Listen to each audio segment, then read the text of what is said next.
Hey, sweeties. Thank you for joining me. Before I get into the main topic of this video, which is the most controversial verse in the Bible, as far as I know, I want to say a few words about the Reverend Dr. Martin Luther King Jr. So I am self-aware enough to realize that the United States, where I live, is not the center of the entire world. And I really don't know how much people outside this country, because I don't know, where everyone's viewing me from. I don't know how much people from other places know about what he did here. He was an African American scholar and religious leader, and I really should remember the decades he lived during. I'm so bad with that, but he was assassinated in the 1960s. That much I remember. No, I was not alive yet, but that he worked for equality for all people. Not just subgroups that he preferred. He really believed in equality for everybody and that everyone could live in peace.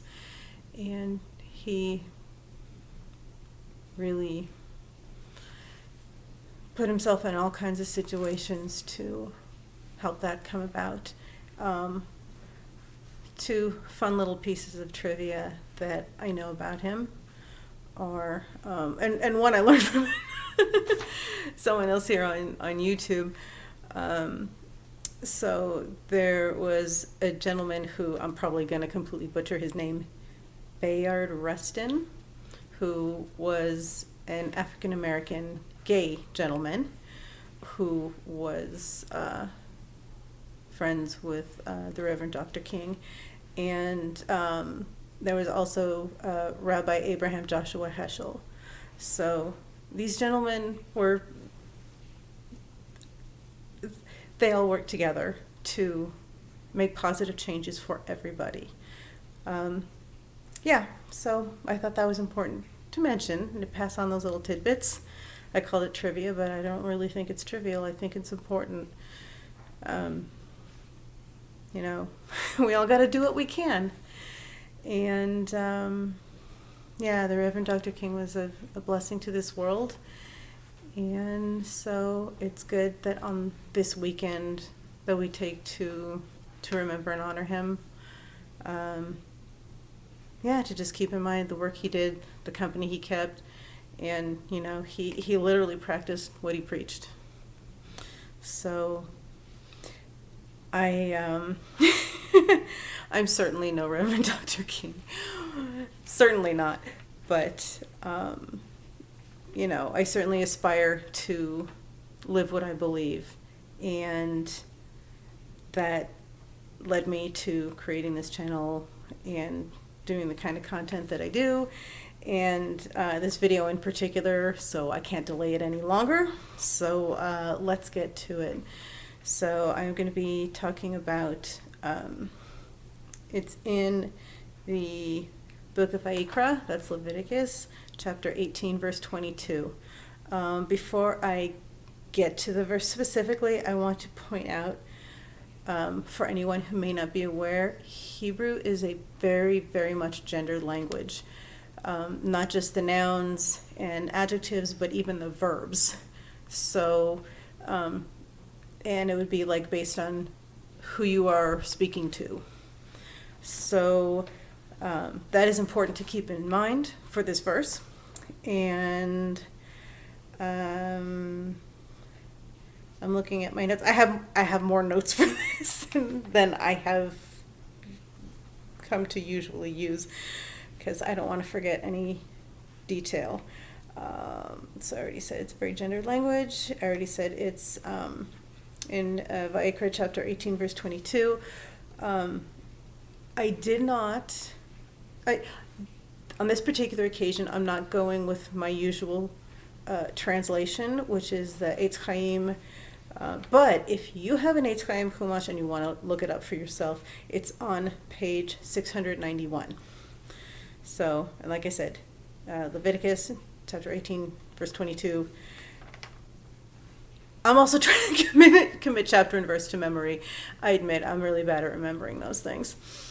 I can remember the subject matter, but not where to find it, and that's kind of relevant, because you know how it is. If you've ever had a disagreement with someone who quoted something to you, they might not have it in front of them either, and they might not even really know what it says. They might not have ever looked it up at all, but all the more reason why some of us have to make sure to double and triple check everything.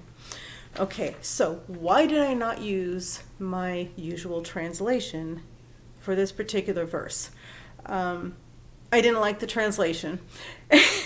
And in a conversation with my rabbi, he gave me, he's also obviously fluent in the Hebrew language, and he gave me a much better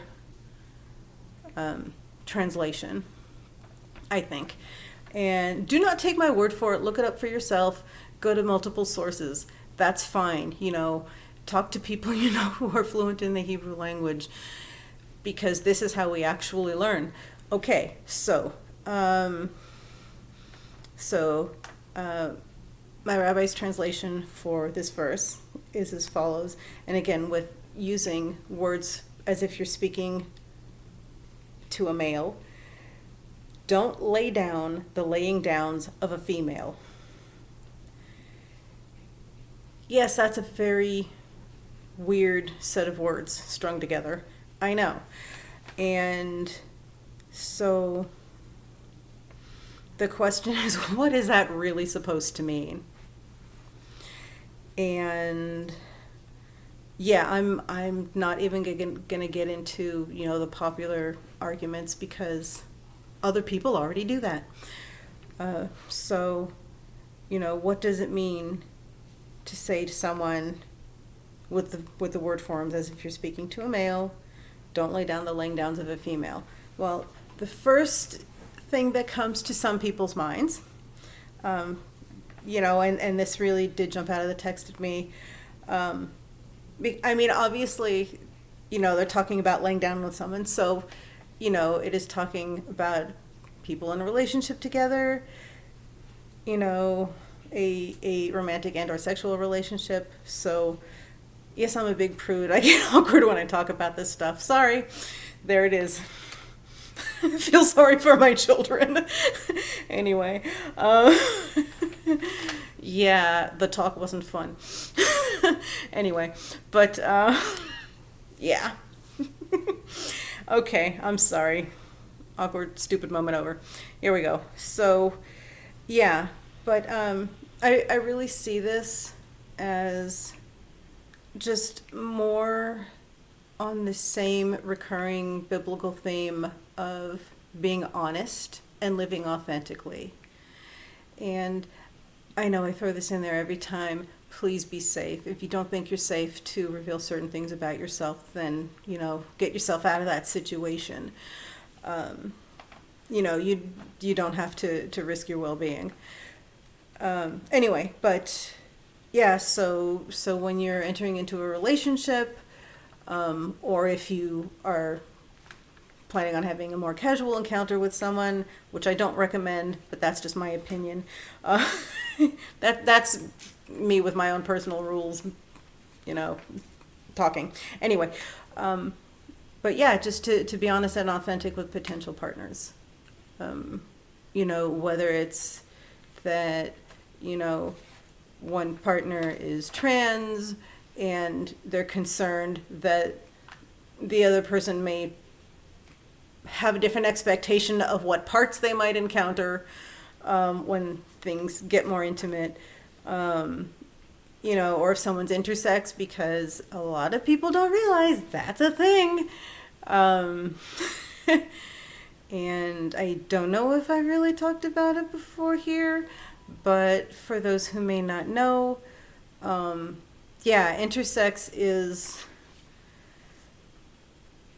the quick way to say it, it's like, intersex is to the body as non-binary is to the soul. So there's, yes, most people are male or female. And most people are born with parts that it's easier to determine at their birth if they're, it's like, oh, those are boy bits, those are girl bits, but sometimes it's not that obvious, or or things look obvious at first and then other things come into play later. But anyway, so when it's that, when it affects your physical body, that's intersex. So yay, you learned something you didn't expect to learn here today. You're welcome. Okay, so anyway, yeah, just in terms of warning people before intimacy that they might be encountering parts they might not expect to see, or something different than that. You need to let people know, for safety. And if you don't feel safe enough to tell this person what's going on with you physically, then probably you shouldn't be intimate with them.